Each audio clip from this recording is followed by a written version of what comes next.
Welcome back to Primetime News, and a special welcome to those of you watching online at onespotmedia.com. As the country awaits the government's response to the NIDS judgment handed down on Friday by the Constitutional Court, former acting public defender Matondo Makulu has shared an international perspective on the situation. Mr. Makulu says Jamaica's situation is not unique, as similar issues are being experienced in other countries. TVJ's Anthony Lugg reports.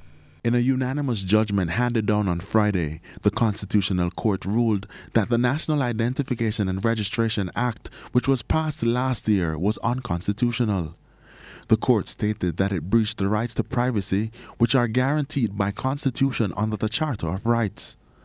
Under the NIDS Act, Jamaicans would have been required to provide biometric data, including blood type, vein pattern, retina, or iris scan.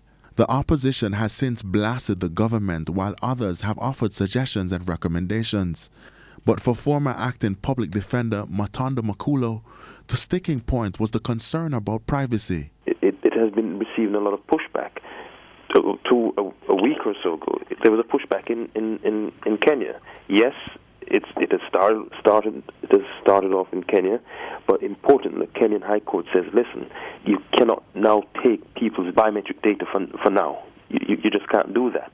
It's telling me that somehow the case is yet to be made out in a way that can persuade rational persons. You don't have to be an opponent of the government to realize that we're not at the stage where we need this. If it is that the People's National Party says, yes, we need it also, let's find a way to do it. Quite simply, why not put it through a joint select committee? The government has indicated that it will have to study the judgment before responding. It's not clear how long that will take. But as the country awaits the response, some have questioned whether the government's objectives can still be met. Mr. Makulu made this assertion. The short answer to that is, yes, it can be done. Personally, I don't think we need this thing.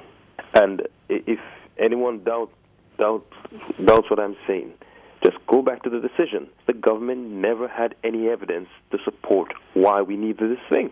There was just nothing. So I don't think we're at the stage where we need this national identification system. I think what we have it seems to be working. We have a TRN, you have a passport, and you have the voter's ID. Anthony Lugg, TVJ News.